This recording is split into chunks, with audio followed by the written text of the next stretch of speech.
जय हिंद दोस्तों, आप सभी का स्वागत है आपके अपने YouTube चैनल पर। तो दोस्तों, आज हम देखेंगे बायोलॉजी का। हमने इंट्रोडक्शन देख लिया था कि बायोलॉजी में क्या पढ़िएगा, तो हमने बायोलॉजी के बारे में बेसिक में आपको पहली क्लास में बता दिया है। अब आपको देखना है, हमने बोला था कि इसके बाद हम कोशिका चैप्टर स्टार्ट करेंगे। तो यहाँ देख सकते हो, हम सबसे पहले स्टार्ट करेंगे क्या, कोशिका चैप्टर। तो कोशिका चैप्टर में सबसे पहले हम इंट्रोडक्शन डाल लेते हैं, कोशिका के बारे में थोड़ा बहुत जान लेते हैं। तो देखिए, यहाँ पर कोशिका की बात की जाए तो कोशिका क्या होती है। तो यहाँ अगर बात की जाए कोशिका क्या होती है, देखिए तो हम इसको ये लिखा कोशिका। कोशिका के बारे में जानते हैं, तो देखिए ये हो गई कोशिका। कोशिका के बारे में सभी को आपको ये लिखते चलना है, क्योंकि आप अपने हाथ से यदि पीडीएफ बनाते हैं, मतलब कि आपके नोट्स बनाते हैं, तो आपको क्या होता है, लिखना आसान रहता है। थोड़ा भले ही आपको प्रॉब्लम होती है लिखने में, परंतु आप जब लिखते जाएंगे ना, तो आपका रिवीजन बड़ी तेजी से होते जाएगा, आपको ज्यादा परेशानी नहीं होगी याद करने में। देखिए, कोशिका के बारे में जाने, तो कोशिका के बारे में सबसे पहले जान लेते हैं कि कोशिका का अध्ययन क्या कहलाता है। तो कोशिका का अध्ययन कहलाता है साइटोलॉजी। ठीक है, कोशिका का अध्ययन क्या कहलाता है, साइटोलॉजी कहलाता है। अब साइटोलॉजी से कौन कौन से क्वेश्चन बन सकते हैं, तो साइटोलॉजी से देखिए, साइटोलॉजी क्या है, दो शब्दों से मिलकर बना है, साइटो प्लस लॉजी। लॉजी का मतलब होता है अध्ययन। ठीक है, लॉजी का मतलब क्या होता है, अध्ययन यानी कि स्टडी होता है। लॉजी का मतलब होता है अध्ययन अर्थात स्टडी होता है। साइटो का मतलब होता है सेल अर्थात कोशिका होता है। सेल अर्थात क्या होता है, कोशिका होता है साइटो का अध्ययन। तो कोशिका का अध्ययन क्या कहलाता है, साइटोलॉजी कहलाता है। कोशिका का अध्ययन साइटोलॉजी कहलाता है।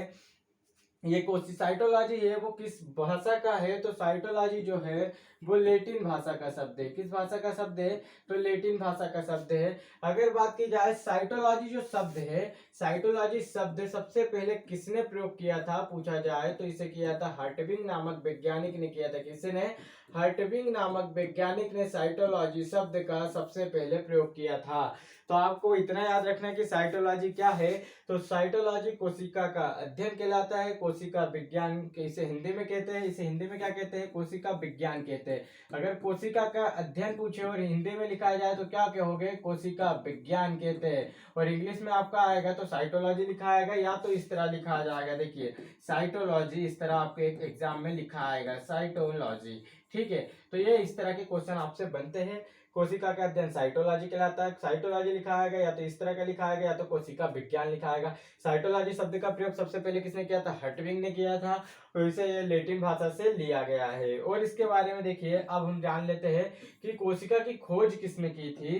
तो कोशिका शब्द का प्रयोग हर्टविग ने किया था, परंतु खोज किसने की थी, तो खोज की थी रॉबर्ट हुक नामक वैज्ञानिक ने। किसने की थी, रॉबर्ट हुक नामक वैज्ञानिक जो थे, इन्होंने कोशिका की खोज की थी। और खोज की थी कब इन्होंने, तो 1665 में की थी। कब की थी, 1665 में रॉबर्ट हुक ने कोशिका की खोज की थी।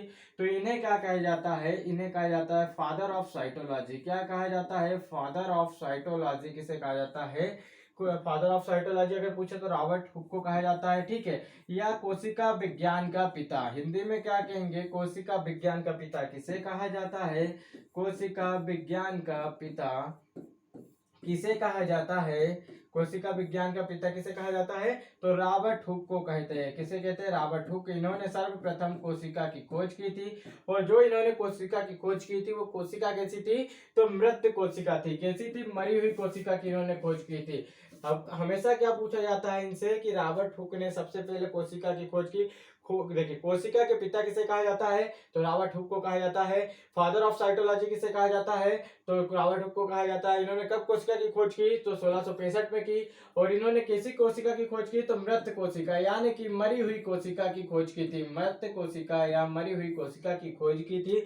और किसमें खोज की थी ये पूछा जाता है, तो कार्क टिश्यू, जो पौधे का मतलब पेड़ का भाग होता है, कार्क टिश्यू, इसमें इन्होंने खोज की थी। किसमें की थी, कार्क ऊतक में इन्होंने किसकी खोज की थी, मरी हुई कोशिका की खोज की थी। तो ये कार्क ऊतक कैसे दिखता है, ये सभी मैं आपको बताने वाला हूं। देखिए, यहाँ पर आप देख सकते हो कार्क ऊतक लगभग जो होता है, जो पेड़ होता है उसके अंदर एक छाल होती है पहले ऊपर, फिर उसके अंदर उसके नीचे की जो परत होती है उसे कार्क टिश्यू कहते हैं। तो कार्क टिश्यू लगभग उन्होंने जब देखा कि यहाँ पर कोशिका है, तो उन्होंने वहां से क्या लेके गए, अपने लैब में लेके गए। लैब में ले जाके उन्होंने जो माइक्रोस्कोप होता है उसके नीचे रख के देखा, तो वहां पर उनको क्या दिखा, उस जो कार्क टिश्यू है उसके अंदर उन्हें दिखा कैसा, ऐसा रूम रूम जैसी आकृति दिखी। किस जैसी? रूम रूम जैसी ऐसी आकृति दिखी। उन्होंने बहुत सारी, जब माइक्रोस्कोप में देखा गया तो इसके अंदर बहुत बारीक बारीक से, उन्होंने पहले ऊपर देखा तो माइक्रोस्कोप से क्या देखा, बारीक बारीक बारीक बारीक, इसी तरह से क्या पाया गया, उन्होंने देखा तो उसके अंदर पाया गया कि रूम जैसी आकृति थी, कुछ इस तरह की क्या थी, रूम जैसी यहाँ पर आकृति पाई गई थी। तो उन्होंने फिर इसको माइक्रोस्कोप पे देखा, तो माइक्रोस्कोप पे जब रख के देखा तो इसके अंदर भी ये क्या थे, रूम थे, ये छोटे छोटे रूम पाए गए। परंतु जब माइक्रोस्कोप पे रख के देखा तो इसके अंदर भी छोटी छोटी छोटी छोटी हजारों लाखों कोशिकाएं थी। एक रूम के अंदर भी क्या थी, हजारों लाखों कोशिकाएं थी। इसके अंदर कितनी थी, हजारों लाखों कोशिकाओं से मिलकर ऊतक बना है। मतलब यहाँ से क्या निकला है कि जो कोशिका है, कोशिका का समूह ऊतक कहलाता है। एक क्वेश्चन याद रखना कि ऊतक किसे कहते हैं, तो ऊतक भी याद रखना इसमें कि कोशिका का जो समूह होता है, कोशिकाओं के मिलने से, हजारों लाखों कोशिकाएं जब मिलती है तो कोशिका का समूह बनता है। कोशिका समूह को क्या कहते हैं, ऊतक कहते हैं। कोशिका समूह को क्या कहते हैं, ऊतक कहते हैं। तो इन्होंने देखा तो इसके अंदर बारीक बारीक बारीक बारीक बहुत सारी कोशिका निकली। तो इन्होंने सबसे पहले इसका नाम दिया सेला। क्या नाम दिया था, सेला नाम दिया था, और बाद में इसका नाम चल के क्या हो गया, सेल, अर्थात कोशिका इसका नाम बाद में पड़ चुका था। ठीक है, क्या पड़ चुका था, कोशिका। तो आप सब इतना ध्यान रखना, रॉबर्ट हुक को क्या कहा जाता है, फादर ऑफ साइटोलॉजी कहता है। कोशिका विज्ञान का पिता फादर किससे कहते हैं, रॉबर्ट हुक को कहते हैं। इन्होंने 1665 में क्या किया था, रॉबर्ट हुक ने कोशिका की खोज की थी। वो भी किसमें की थी, कार्क टिश्यू अर्थात मरी हुई कोशिका की खोज की थी।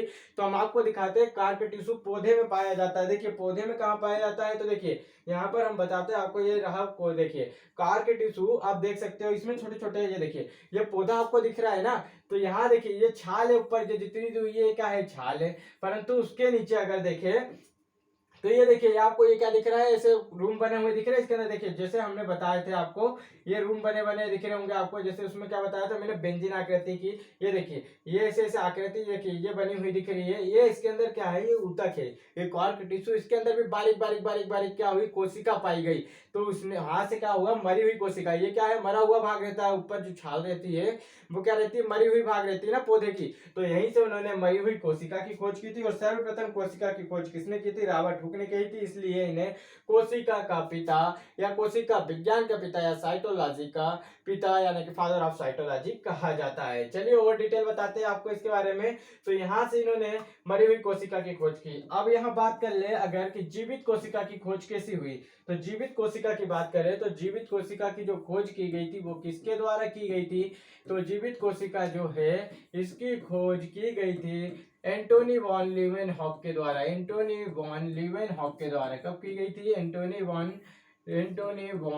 ल्यूवेनहॉक के द्वारा, ल्यूवेनहॉक के द्वारा इसकी खोज की गई थी, ल्यूवेनहॉक के द्वारा। ठीक है, और कब की गई थी, तो इसे किया गया था 1674 से 1676 के बीच। कब है, 1674 से 1676 के बीच में इसकी खोज की गई थी।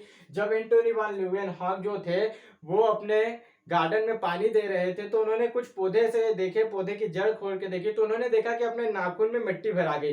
तो मिट्टी में देखा उन्होंने कि हलचल हो रही थी। तो उस मिट्टी में नाखून में मिट्टी थी उसमें हलचल हो रही थी। तो उन्होंने क्या करा, अपनी लैब में लेके गए, माइक्रोस्कोप के नीचे रख के देखा।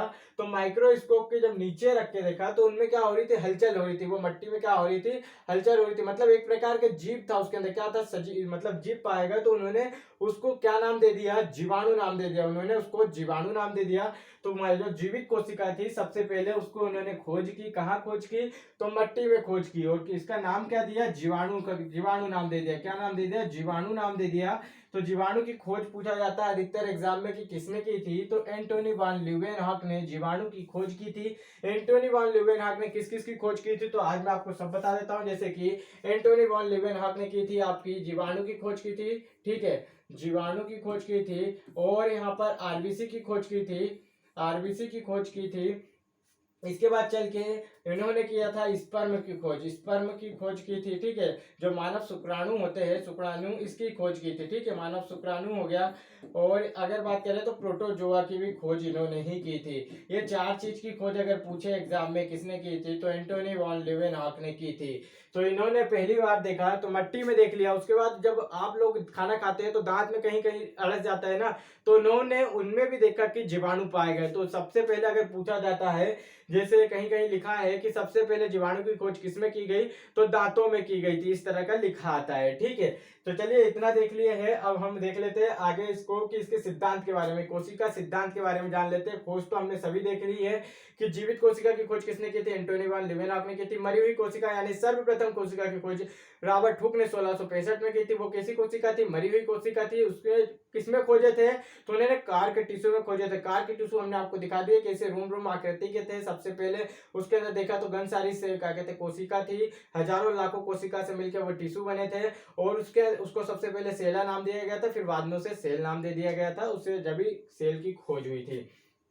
तो और देख लेते हैं, अब हम बात करते हैं कोशिका सिद्धांत के बारे में। किसके बारे में, कोशिका सिद्धांत के बारे में अगर बात करें तो देखिए कोशिका सिद्धांत के बारे में, तो इससे पहले आपको एक चीज बता दूं कि एंटोनी वान लीवेनहॉक की जो बुक थी, इनकी बुक थी सीक्रेट ऑफ नेचर, एक बहुत इंपॉर्टेंट बुक थी, अधिकतर एग्जाम में पूछी जाती है। जैसे कि बुक जो थी वो क्या थी, सीक्रेट्स ऑफ नेचर। ठीक है, सीक्रेट्स ऑफ नेचर एक बुक थी इनकी, जो अधिकतर एग्जाम में पूछी जाती है, यानी कि हिंदी में होता है प्रकृति के रहस्य। प्रकृति के रहस्य कहते हैं इसे। ठीक है, इस बुक को एग्जाम में पूछा जाता है कि किसकी थी, तो ये थी एंटोनी वॉन लीवेनहॉक की थी। और चलिए अब हम बात कर लेते हैं कोशिका सिद्धांत के बारे में। तो देखिए कोशिका सिद्धांत बहुत से वैज्ञानिक आए, कोशिका सिद्धांत दिए, ये सभी जो है सिद्धांत बहुत इंपॉर्टेंट है। तो देखिए सबसे पहले हम देख लेते हैं कोशिका सिद्धांत। तो कोशिका सिद्धांत की बात करें तो देखिए कोशिका सिद्धांत तो किन किन वैज्ञानिक आए थे, तो दो तीन वैज्ञानिक जो इंपॉर्टेंट थे वो आपको बता दे रहा हूँ, जो एग्जाम में पूछे जाते हैं, बस इससे बाहर आपको नहीं देखना है। तो देखिए 1834 में कौन आया था, तो 1834 में एक वैज्ञानिक आए। 1834 में एक वैज्ञानिक आए, उन्होंने क्या कहा कि जो आपकी होती है, क्या होती है, कोशिकाओं का समूह ऊतक कहलाता है। इन्होंने एक सिद्धांत दिया, क्या दिया, कोशिकाओं का समूह, कोशिकाओं का समूह ऊतक कहलाता है। बस इतना कह दिया कि कोशिकाओं का समूह क्या कहलाता है, ऊतक अर्थात टिश्यू कहलाता है। ठीक है, तो यहाँ से क्या निकला, एक आपका कोशिका सिद्धांत निकला। ये कौन थे, तो डुट्रोचेट थे। कौन थे, डुट्रोचेट थे। ठीक है, ये वैज्ञानिक का नाम क्या था, डुट्रोचेट वैज्ञानिक आए 1834 में। उन्होंने कहा कि कोशिकाओं का समूह क्या कहलाता है, ऊतक कहलाता है। क्या कहलाता है, ऊतक कहलाता है। ठीक है, कोशिकाओं का समूह ऊतक कहलाता है, इतना इन्होंने कहा। इसके बाद एक और वैज्ञानिक आए जो साइंटिस्ट थे हमारे, वो कौन आए, इसके बाद देखा जाए तो नए वैज्ञानिक आए थे। कौन थे, 1838-39 में, जिसका अधिकतर एग्जाम में पूछा जाता है, यही बार बार पूछा जाता है। देखिए आए 1839 में, 1838 और 39 में कौन आया, स्वान और स्लाइडेन। ये तो आपने नाम सुना होगा, स्लाइडेन और स्वान का अधिकतर पूछा जाता है कि कोशिका सिद्धांत किसने दिया था, तो कोशिका सिद्धांत दिया था स्लाइडेन और स्वान ने। ठीक है, आप कहीं पे भी पढ़ोगे तो एग्जाम में हमेशा यही पूछा जाता है कोशिका सिद्धांत किसने दिया था, तो स्लाइडेन और स्वान ने, क्योंकि इनका सिद्धांत हमेशा लागू होता है। इन्होंने कहा था कि सभी जीव कोशिकाओं से मिलकर बना है। सभी जीव की उत्पत्ति किससे हुई है, कोशिकाओं से हुई है। देखिए इन्होंने क्या कहा था, सभी जीवों की उत्पत्ति, ठीक है, सभी जीवों की उत्पत्ति किससे हुई है, कोशिकाओं से मिल मिलकर हुई है। सभी जीवों की उत्पत्ति कोशिकाओं से हुई है। ठीक है, किससे हुई है, तो कोशिकाओं से हुई है। ये इनका सिद्धांत था, कोशिकाओं से हुई है। बस इतना आपको रखना है कि जो कोशिका सिद्धांत था किसने दिया है, तो कोशिका सिद्धांत दिया था सभी जीवों की उत्पत्ति किससे हुई है, कोशिकाओं से हुई है। तो ये स्लाइडेन और स्वान ने कहा था। स्लाइडेन और स्वान ने ये भी कहा था, देखिए इनका मतलब ये था, जैसे कि स्लाइडर और स्वान का, कि जो छोटी छोटी कोशिका होती है, क्या होती है, छोटी छोटी कोशिका, ये किससे बनती है, तो देखिए इन्होंने कहा जैसे कि सेल हुई, सेल आपकी क्या हो गई, कोशिका, एक कोशिका थी। ठीक है, एक कोशिका थी। जब ये एक कोशिका से छोटी छोटी कोशिका, बड़ी कोशिका हो गई, जो बड़ी कोशिका होती है वो विभाजित होकर क्या होती है, छोटी छोटी कोशिकाओं में जाती है। कैसी, जैसे एक कोशिका हुई, अब ये क्या हो जाएगा, छोटी छोटी कोशिका गुच्छा बनाएगी, तो ये क्या हो गया, एक प्रकार से समूह हो गया ना। और मैंने बताया कोशिका का समूह क्या कहलाता है, ऊतक कहलाता है। कोशिका का समूह क्या कहलाता है, ऊतक कहलाता है। और ऊतक का समूह क्या होता है, ऊतक, देखिए कोशिका से ऊतक बनेगा, ऊतक से अंग बनेंगे, और अंग से क्या बनेगा, शरीर बनेगा। ऊतक बना, ऊतक से बनेगा आपका अंग, और अंग मिलके बनता है शरीर। तो ये इस तरह से शरीर का निर्माण होता है। मतलब इन्होंने क्या कहा था, सभी जीवों की उत्पत्ति कोशिकाओं से होती है। तो देखिए ये कोशिका हो गई, कोशिका का समूह ऊतक बना, ऊतक से सभी अंग बने, और अंग से क्या बन गया, शरीर बन गया। इसी तरीके से यहाँ पर इनका सिद्धांत लागू होता है, परंतु इनका सिद्धांत एक चीज में फेल हो गया कि कोशिका का विभाजन कैसे होता है। फिर इसके बाद एक नए साइंटिस्ट आए, तो उन्होंने बताया कि कोशिका का विभाजन कैसे होता है। तो देखिए नए साइंटिस्ट आए, उन्होंने कोशिका के विभाजन के बारे में बताया कि कोशिका के विभाजन कैसा होता है। इन्होंने एक चीज और बता गई थी कि जो कोशिका होते हैं, कोशिका मतलब बहुत सारे जीव ऐसे होते हैं जो एक कोशिका के होंगे, और एक बहुत सारे जीव ऐसे होंगे जिनमें बहुत कोशिका होगी। ठीक है,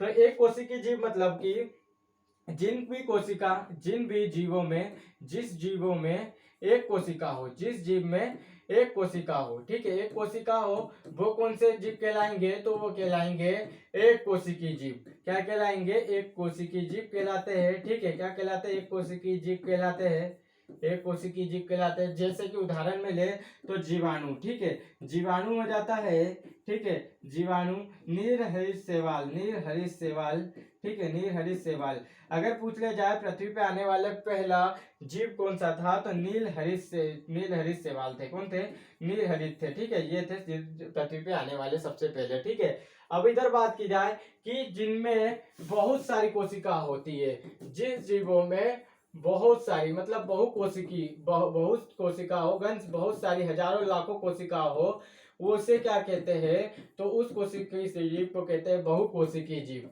क्या कहते हैं, बहुकोशिकीय जीव कहा जाता है, बहुकोशिकीय जीव कहा जाता है। ठीक है, बहुकोशिकीय जीव कहा जाता है। इसमें कौन कौन आता है, जैसे पादप, पादप का मतलब हो जाएगा पेड़, फिर पेड़ पौधे जो भी होते हैं, जंतु, देखिए जंतु हो जाएगा, जंतु, पशु, पक्षी, और हम भी हो जाते हैं, मानव भी, जितने भी होते हैं, कवक, देखिए कवक हो जाएगा, फंगी, ये सब क्या हो जाएगा, इसी में आएंगे। ये क्या हो गए, बहुकोशिकीय जीव होते हैं। ठीक है, इनके अंदर क्या होता है, हमेशा कोशिका विभाजन होते रहता, मतलब अपन लोग कितने बहुत सारी कोशिकाओं से मिलके बने हैं ना, तो इसीलिए। और जीवाणु क्या होता है, इनके जीवन काल में हमेशा सिर्फ एक ही कोशिका बनी रहती है, इसके अलावा इसका विभाजन नहीं होता है। इसी में इनका पाचन, उचन सब चीज होता है, श्वसन क्रिया सब एक ही कोशिका में होता है। और यहाँ देख लेते हैं, अब हम बात करते हैं जैसे कि कोशिका विभाजन के बारे में किसने बताया, तो एक वैज्ञानिक आए जिन्होंने कोशिका विभाजन के बारे में बताया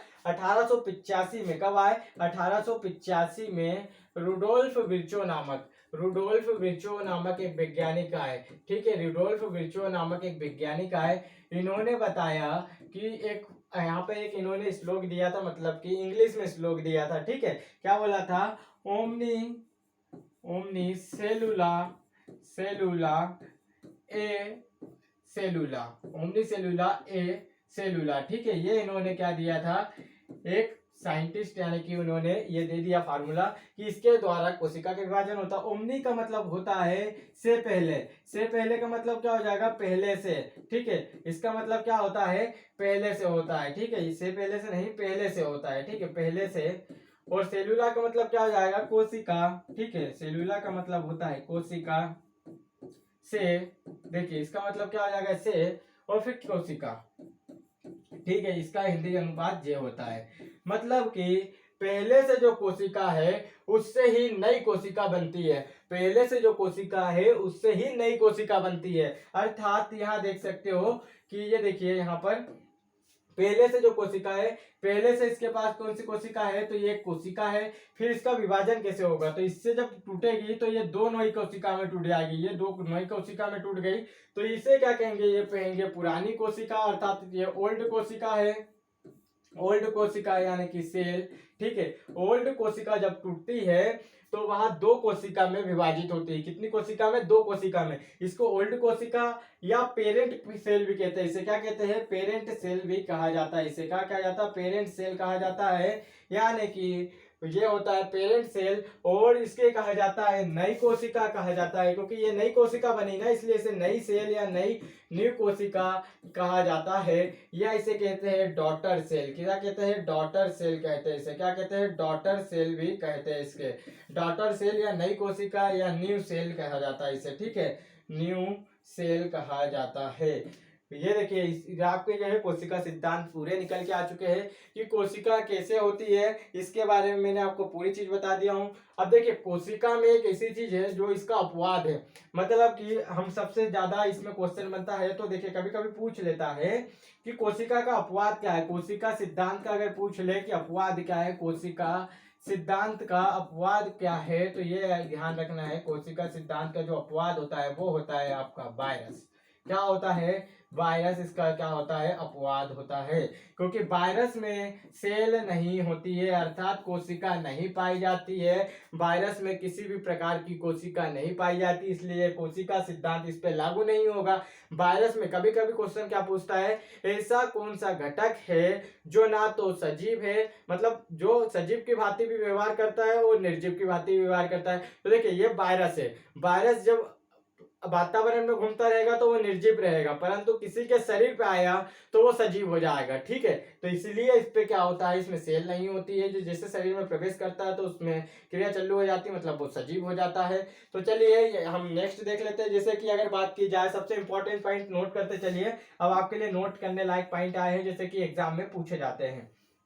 नोट करिए, यहाँ पर देखिए पहला क्वेश्चन है, तो ये आपके लिए सबसे इंपॉर्टेंट रहेंगे क्योंकि अधिकतर एग्जाम में क्या पूछा जाता है, इनसे ही क्वेश्चन पूछे जाते हैं। अगर बात की जाए कि सबसे छोटी कोशिका, सबसे बड़ी कोशिका, सबसे लंबी कोशिका, शरीर की सबसे बड़ी कोशिका, सबसे छोटी कोशिका, इस तरह से क्वेश्चन पूछे जाते हैं। तो देखिए सबसे छोटी कोशिका कौन सी है? अगर बात करें शरीर में सबसे छोटी कोशिका, सबसे, अगर पूरे वर्ल्ड की बात कर रहे हैं, अभी शरीर की नहीं बात कर रहे हैं, सबसे संसार की, ठीक है, संसार की सबसे पहले लिख लेना आप संसार। ठीक है, मैं लिख देता हूँ, अच्छे से देखिए ताकि आप लोग अगर स्क्रीनशॉट लेना चाहे तो ले सकते हो कि संसार की सबसे छोटी कोशिका कौन सी है। संसार की सबसे छोटी कोशिका अगर पूछ लिया जाए, छोटी कोशिका कौन सी है, तो देखिए छोटी में थोड़ा सा गलती हो गया मात्रा, छोटी कोशिका कौन सी है, तो देखिए इसका राइट आंसर क्या होगा, माइकोप्लाज्मा। देखिए सबसे छोटी कोशिका कौन सी है, माइकोप्लाज्मा, माइकोप्लाज्मा गेलीसेप्टिकमा है। क्या है? माइकोप्लाज्मा गेलीसेप्टिकमा, सेप्टिकमा है, माइकोप्लाज्मा गेलीसेप्टिकमा है। ठीक है, इतना ध्यान रखना है कि संसार की सबसे छोटी कोशिका कौन सी है, माइकोप्लाज्मा गेलीसेप्टिकमा है। और यही एकमात्र ऐसी संसार में कोशिका है जिसके ऊपर कोशिका भित्ति नहीं पाई जाती है। इसके ऊपर क्या है, कोशिका भित्ति नहीं पाई जाती, मतलब जो ये खुली पड़ी रहती है, जिसके कारण क्या होता है, इसका आकार कभी कम कभी ज्यादा, तो क्या होता है, हमेशा ये आकार बदलते रहती है, आकार बदलती रहती है। इसलिए इस कोशिका को, क्योंकि इसके ऊपर क्या है, देखिए ना तो इसके ऊपर क्या पाया जाता है, देखिए कोशिका भित्ति, इसमें पूछ ले कि कोशिका भित्ति संसार की कौन सी कोशिका है जिसमें कोशिका भित्ति नहीं होती है, तो ये एकमात्र कोशिका है जिसमें कोशिका भित्ति नहीं पाई जाती है। और इसको क्या कहा जाता है, क्योंकि यह आकार जो है बार बार अपना आकार परिवर्तित करती, कोशिका भित्ति नहीं है तो ये आकार परिवर्तित करती, बार बार क्या करती है, आकार परिवर्तित करती है, जिसके कारण इसे क्या कहा जाता है, जोकर भी कहा जाता है। किस कोशिका को जोकर कहा जाता है, तो माइकोप्लाज्मा गेलीसेप्टिकमा को कहा जाता है। जैसे जोकर अपना आकार बार बार चेंज करता है ना, इसी कारण इसको क्या कहा जाता है, जोकर कहा जाता है, क्योंकि ये अपनी आकार जो है वो बार बार परिवर्तित करती है। चलिए नेक्स्ट देखते हैं, संसार की सबसे बड़ी कोशिका देख लेते हैं। तो संसार की जो सबसे बड़ी कोशिका होती है वो कौन सी है, संसार की सबसे बड़ी कोशिका, ठीक है, संसार की सबसे बड़ी कोशिका कौन सी है, तो संसार की जो सबसे बड़ी कोशिका है वो ऑस्ट्रिच का अंडा अर्थात शुतुरमुर्ग का अंडा होता है। शुतुरमुर्ग, देखिए शुतुरमुर्ग का अंडा होता है, क्या होता है, शुतुरमुर्ग का जो अंडा होता है वो संसार की सबसे बड़ी कोशिका होती है। शुतुरमुर्ग का अंडा संसार की सबसे बड़ी कोशिका होती है। इसमें बात की जाए तो लगभग एक अंडे से 12 लोग आमलेट बना के खा सकते हैं। ये कितने किलो का होता है, 1.5 किलो का होता है, इतना ध्यान रखना है। ठीक है, तो कभी कभी क्वेश्चन ऐसा पूछा गया था एक बार कि कितने लोग इससे आमलेट बना के खा सकते हैं, तो 12 लोग आमलेट बना के खा सकते हैं। ठीक है, ये हो गया यहाँ पर संसार की सबसे बड़ी कोशिका। इसके बारे में बस आपको इतना ही लिखना है कि संसार की सबसे बड़ी कोशिका कौन सी होती है, तो शुतुरमुर्गी कोशिका होती है। इसका आकार कितना होता है, तो 130 से 170 म्यू होता है। ठीक है, इतना होता है। चलिए अब बात कर लेते हैं, जैसे संसार की सबसे बड़ी सबसे छोटी हो गई, ठीक है, सबसे बड़ी सबसे छोटी हो गई। अब बात की जाए मानव शरीर की। ठीक है, मानव शरीर से अधिकतर आजकल एग्जाम में पूछा जाता है, तो देखिए मानव शरीर से बात कर ले तो हम मानव शरीर के बारे में बता दें, जैसे कि मानव शरीर के बारे में कि मानव शरीर में सबसे बड़ी, ठीक है, मानव शरीर में सबसे बड़ी, सबसे छोटी और सबसे लंबी। ठीक है, क्या बताना है, तो सबसे लंबी देख लेते हैं सबसे पहले कि सबसे लंबी कोशिका कौन सी है। मानव शरीर की सबसे लंबी कोशिका पूछ रहे तो यह होती है आपकी कौन सी, न्यूरॉन। न्यूरॉन सेल जो होती है ना, न्यूरॉन कोशिका, ये मानव शरीर की सबसे लंबी कोशिका होती है। कौन सी सेल होती है, न्यूरॉन सेल मानव शरीर की सबसे लंबी कोशिका होती है। इसे हिंदी में कहते हैं तंत्रिका कोशिका। ठीक है, इसे क्या कहते हैं हिंदी में, तंत्रिका कोशिका कहा जाता है। और ये कोशिका कहाँ पाई जाती है, तो ये कोशिका पाई जाती है आपके मस्तिष्क में, आपके मस्तिष्क में पाई जाती है। ये इसके बारे में आपको डिटेल में पढ़ाऊंगा। इससे क्वेश्चन आजकल बहुत अच्छे से बनने लगे, बहुत सारे क्वेश्चन बनते हैं। जो तंत्रिका कोशिका होती है वो लगभग इसी तरह के आकार की होती है। देखिए ऐसे ऐसे इसमें क्या रहता है, ऐसे ऐसे निकले रहते हैं। ठीक है, ये इस तरह की रहती है और इधर जाके इस तरह से इसके भाग होते हैं। ठीक है, तो इस तरह के जो आपके डेंड्राइट वेंड्राइट जो यहाँ पे भाग निकलते हैं, ये सभी आजकल एग्जाम में पूछे जाने लगे तंत्रिका कोशिका से। तो इनको डिटेल में जब पढ़ाएंगे, जब तंत्रिका कोशिका मस्तिष्क पार्ट पढ़ेंगे, जब इसको पढ़ेंगे। अब बात कर ली जाए तो सबसे बड़ी कोशिका कौन सी होती है, तो मानव शरीर में देखिए सबसे बड़ी कोशिका लिखना, सबसे बड़ी कोशिका होती है मानव शरीर में, सबसे बड़ी कोशिका कौन सी होती है, तो सबसे बड़ी कोशिका होती है मादा जनन अंग, मादा जनन कोशिका। ठीक है, मादा जनन कोशिका जो होती है वो मानव की सबसे बड़ी कोशिका होती है, जिसे हम कहते हैं ओवम। क्या कहते हैं, ओवम कोशिका, या हिंदी में कहते हैं अंडाणु कहते हैं। क्या कहते हैं, अंडाणु कहते हैं। ठीक है, सबसे बड़ी कोशिका कौन सी है, मादा जनन कोशिका अर्थात अंडाणु यानी कि ओवम है। और सबसे छोटी कोशिका की बात करें मानव शरीर की, तो सबसे छोटी कोशिका होती है नर जनन कोशिका। कौन सी होती है, नर जनन कोशिका होती है। तो ये नर जनन कोशिका होती है, देखिए। और ये कौन सी होती है, तो शुक्राणु। क्या होता है, मानव शुक्राणु होती है सबसे छोटी कोशिका, इसे स्पर्म कहते हैं। क्या कहते हैं, स्पर्म इंग्लिश में कहते हैं। तो इतना आपको ध्यान रखना है कि मानव शरीर में सबसे लंबी कोशिका तंत्रिका कोशिका होती है, सबसे बड़ी कोशिका अंडाणु यानी कि ओवम होता है, और सबसे छोटी कोशिका कौन सी होती है, तो शुक्राणु अर्थात स्पर्म होता है। चलिए अब बात कर लेते हैं कि ये देखिए, ये तो मानव शरीर में, अगर ब्लड में पूछ ली जाए, देखिए ब्लड में पूछ ली जाए तो देखिए यहाँ पर ब्लड में कौन कौन सी कोशिका होती है सबसे बड़ी सबसे छोटी, तो ब्लड की बात कर लेते हैं। तो ब्लड हमेशा पूछ लेता है कि आजकल जो एग्जाम है ना, वो बहुत एग्जाम जो हो गया है वो बहुत एडवांस लेवल का हो गया है, इसलिए आपको सभी चीज का पढ़ना जरूरी होगा। रक्त में कौन सी कोशिका होती है, तो सबसे बड़ी कोशिका देखेंगे, सबसे छोटी कोशिका देखेंगे। ठीक है, रक्त में सबसे बड़ी और सबसे छोटी कोशिका देखेंगे। सबसे बड़ी कोशिका कौन सी होगी, तो सबसे बड़ी कोशिका जो होती है वो होती है आपकी WBC होती है। कौन सी होती है, WBC क्या होती है, सबसे बड़ी कोशिका होती है। सबसे छोटी कोशिका की बात करें तो सबसे छोटी कोशिका होती है RBC होती है। सबसे छोटी कोशिका कौन सी होती है, तो RBC होती है। ठीक है, कौन सी कोशिका होती है, RBC होती है। सबसे बड़ी कोशिका WBC होती है। ठीक है, अब देखिए यहाँ पर हमने सभी चीज ले लिए है। ऑल टोटल हमारा जो है आज का टॉपिक इतना खत्म हो गया, कोशिका से जो भी इंपॉर्टेंट पॉइंट था। इसके बाद हम क्या करेंगे, इसके बाद जो रहेगा आपका कोशिका के प्रकार। ठीक है, क्या रहेगा, देखिए इसके बाद हमारा रहेगा, ऊपर चला गया है इसे लिया है वापिस, तो ये रहा व्यवस्थित जगह पे। इसके बाद कोशिका का देखेंगे विभाजन। तो कोशिका की देखेंगे, जैसे कि यहाँ पर दो भागों में कोशिका को बांटा गया है। एक है प्रोकैरियोटिक कोशिका। क्या बांटा गया, प्रोकैरियोटिक कोशिका। ठीक है, मतलब प्रोकैरियोटिक कोशिका जिसमें, प्रोकैरियोटिक मतलब जीवाणु की बात होगी, और यूकैरियोटिक में मतलब मानव, जो यहाँ पर बहुत सारी कोशिका वाले होते हैं, यूकैरियोटिक। ठीक है, क्या रहेगा, यूकैरियोटिक कोशिका के बारे में नेक्स्ट क्लास में हम देखेंगे।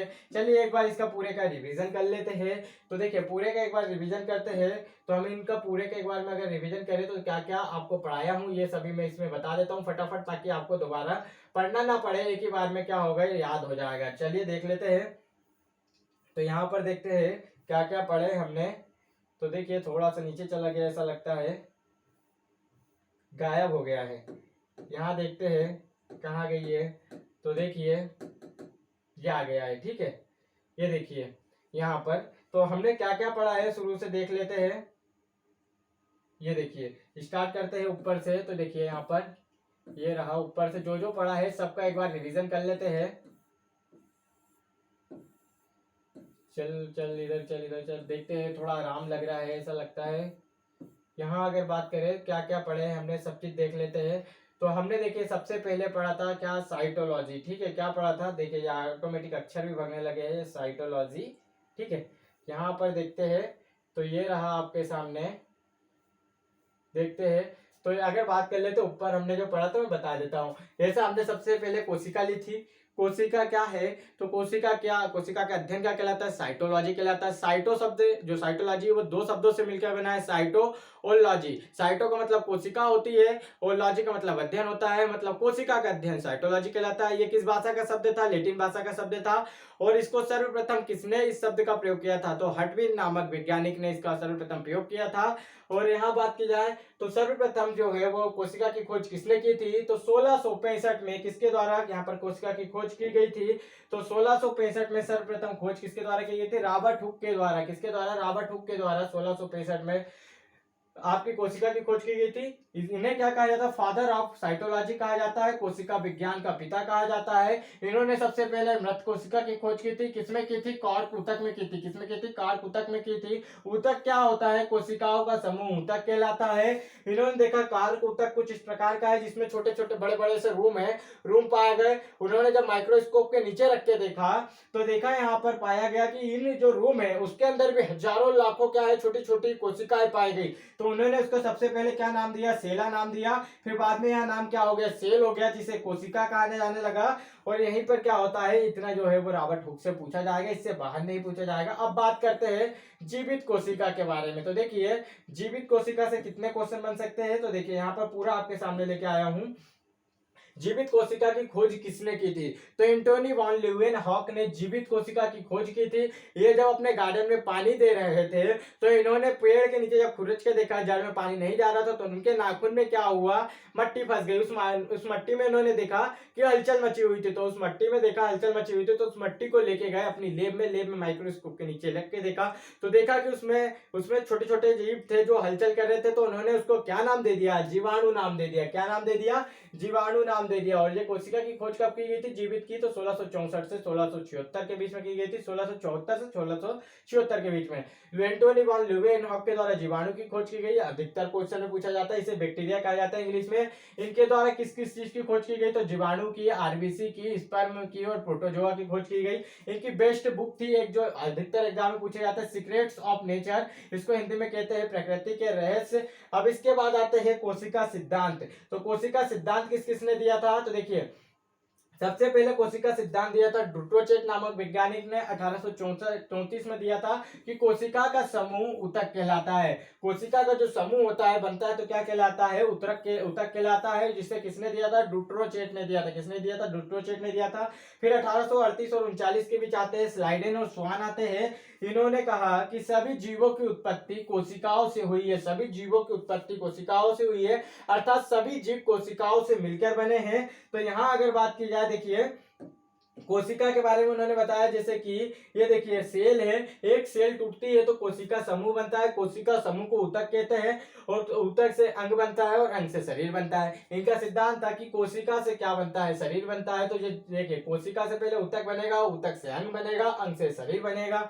इन्होंने क्या कहा कि दो प्रकार से कोशिका को बांट दिया, जिसमें एक कोशिका होगी उसे एक कोशिकीय जीव, और जिसमें बहुत सारी कोशिका होगी उसे बहुकोशिकीय जीव। एक कोशिका में क्या आता है, जीवाणु आता है, जिनमें जीवन भर एक ही कोशिका रहती है, उसी में उनका पाचन, श्वसन, जितनी भी क्रिया होती है सभी उसी में होती है, जनन क्रिया भी सब उसी में होती है। जिस जीव में बहुत सारी कोशिका होती है उसे बहुकोशिकीय जीव कहते हैं। पादप, जंतु, पशु, मानव, कवल, शैवाल, ये सभी क्या होते हैं, इसी में आते हैं। इनके अंदर बहुत बहुत सारी कोशिकाएं होती है। अब बात करते हैं नेक्स्ट सिद्धांत दिया था 1885 में, दिया था रुडोल्फ विर्चो के नाम से, क्योंकि स्लाइडेन और स्वान, देखिए स्लाइडेन और स्वान जो सिद्धांत दिया गया था कि सभी जीवों की उत्पत्ति किससे हुई है, कोशिका से हुई थी, तो कोशिका सिद्धांत का बहुत इंपॉर्टेंट पॉइंट होता है, इसको आपको नोट करके चलना कि कोशिका सिद्धांत किसने दिया था, एग्जाम में पूछा जाएगा तो स्लाइडेन और स्वान ही ऑप्शन में आएगा। यहाँ देखिए, परंतु इन्होंने क्या किया था, सिद्धांत जो दिया था उसमें कोशिका विभाजन के बारे में बताना भूल गए थे। क्या कर गए थे, कोशिका विभाजन जो होता है ना, इसके बारे में बताना भूल गए, तो इसके बारे में इन्होंने नहीं बता पाया। तो फिर बाद में आए रुडोल्फ विर्चो, इन्होंने बताया कोशिका विभाजन के बारे में। तो कोशिका विभाजन के बारे में किसने बताया, तो रुडोल्फ विर्चो ने बताया था कि ओमनी सेलुला ए सेलुला, अर्थात पहले से, ओमनी का मतलब कोशिका का मतलब सेलुला से कोशिका, तो देखिए पहले से जो कोशिका है वही विभाजित होती है और नई कोशिका का निर्माण करती है। देखिए यहाँ पर जो पहले से कौन सी पुरानी कोशिका यानी कि ओल्ड कोशिका, इसे पेरेंट कोशिका भी कहते हैं। जब इसका विभाजन होता तो ये दो कोशिका में हो जाती है, दो कोशिका में होती तो इसे क्या कहेंगे, नई कोशिका कहेंगे या डॉटर सेल कहते हैं। अधिकतर एग्जाम में भी पूछा गया था कि पेरेंट सेल क्या किसे कहते हैं, पुरानी कोशिका को पेरेंट सेल कहते हैं और नई कोशिका को डॉटर सेल कहते हैं। तो कोशिका सिद्धांत का अगर अपवाद की बात की जाए तो अपवाद क्या है, तो कोशिका सिद्धांत का अपवाद है आपका, यहाँ पर देख सकते हो वायरस है। क्या है, वायरस को, क्योंकि वायरस में क्या है, सेल नहीं पाया जाता है, ये प्रकृति में हमेशा निर्जीव पाया जाता है। जैसे किसी शरीर को पकड़ता है तो ये सजीव हो जाता है। अगर पूछे कौन सा घटक निर्जीव और सजीव की भांति व्यवहार करता है तो वो कौन सा घटक हो गया, वायरस करता है। ठीक है, अब अगर बात की जाए यहाँ पर तो इंपॉर्टेंट पॉइंट हमने बताया था, जैसे कि यहाँ नोट कर लेना कि यहाँ पर संसार की सबसे छोटी कोशिका कौन सी है, तो माइकोप्लाज्मा गैलीसेप्टिकमा, जो कि संसार की सबसे छोटी कोशिका है। इस पे कोशिका भित्ति नहीं होती, एकमात्र कोशिका जिसपे कोशिका भित्ति नहीं होती तो माइकोप्लाज्मा गैलीसेप्टिकमा है। इस पे कोशिका भित्ति नहीं होने के कारण क्या करेगी, जो आकार अपना बार बार बदलते रहेगी, इसके ऊपर आकार कोशिका भित्ति नहीं है तो ये अपना आकार कभी भी परिवर्तित करते रहती है। आकार परिवर्तित करने के कारण इसे जोकर कोशिका भी कहा जाता है। तो इसलिए इसका नाम ये भी रखना कि इसे क्या कहा जाता है, जोकर कोशिका कहा जाता है। आकार में परिवर्तित करती है, कोशिका भित्ति नहीं होती, इसके ऊपर क्या होती है, कोशिका भित्ति नहीं होती है। अगर पूछे संसार की सबसे बड़ी कोशिका कौन सी होती है, तो शुतुरमुर्ग का जो अंडा होता है वो संसार की सबसे बड़ी कोशिका होती है। इसका व्यास अगर पूछ ले तो 130 से 170 मिलीमीटर होता है। और आगे चलते हैं तो देखिए हमने बताया इसके बाद कि मानव शरीर में सबसे बड़ी कोशिका, सबसे छोटी कोशिका कौन सी होती है, तो मानव शरीर में अगर बात करें सबसे लंबी कोशिका कौन सी होती है, तो न्यूरॉन कोशिका होती है, जिसे हम हिंदी में कहते हैं तंत्रिका कोशिका कहते हैं। यह मानव के मस्तिष्क में पाया जाता है। इसको जब पढ़ाएंगे तो इसके बारे में बड़ा डिटेल में पढ़ना पड़ेगा, क्योंकि डेंड्राइट से क्वेश्चन अक्सर मतलब तंत्रिका कोशिका से क्वेश्चन पूछे जाते हैं। मानव शरीर की सबसे बड़ी कोशिका कौन सी होती है, तो मादा जनन कोशिका, जिसे हम ओवम यानी कि अंडाणु कहते हैं, ये मादा जनन की कोशिका होती है, जब मानव शरीर की सबसे बड़ी कोशिका होती है। और मानव शरीर की सबसे छोटी कोशिका कौन सी होती है, तो नर जनन कोशिका, जिसे हम शुक्राणु अर्थात स्पर्म कहते हैं, जो सबसे छोटी कोशिका होती है मानव की शरीर की। ठीक है, और लास्ट है यहाँ पर देख सकते हो ब्लड, अर्थात खून से संबंधित पूछ लिया जाए कि खून में सबसे बड़ी कोशिका कौन सी होती है, WBC होती है। और सबसे छोटी कोशिका कौन सी होती है, तो RBC होती है। इसका फुल फॉर्म क्या होता है, व्हाइट ब्लड सेल्स होता है, इसका होता है रेड ब्लड सेल्स होता है। ठीक है, और इसके बाद हम कल पढ़ेंगे कल की क्लास में कि कोशिका क्या क्या है, तो कोशिका विभाजन, जैसे कि प्रोकैरियोटिक कोशिका और यूकैरियोटिक कोशिका। प्रोकैरियोटिक कोशिका में जो एक जीवी होते हैं, एक कोशिकी, इनके बारे में पढ़ेंगे, जैसे कि जीवाणु हो गया। और जो यूकैरियोटिक कोशिका है इनके बारे में पढ़ेंगे, जैसे कि मानव, जंतु, जग, पादप, ये सब में क्या होती है, यूकैरियोटिक कोशिका होती है। तो वीडियो अच्छा लगा हो तो वीडियो को लाइक करना और दोस्तों में जरूर शेयर करना, जो आपके एग्जाम की दृष्टि से बहुत इंपॉर्टेंट है। जय हिंद दोस्तों।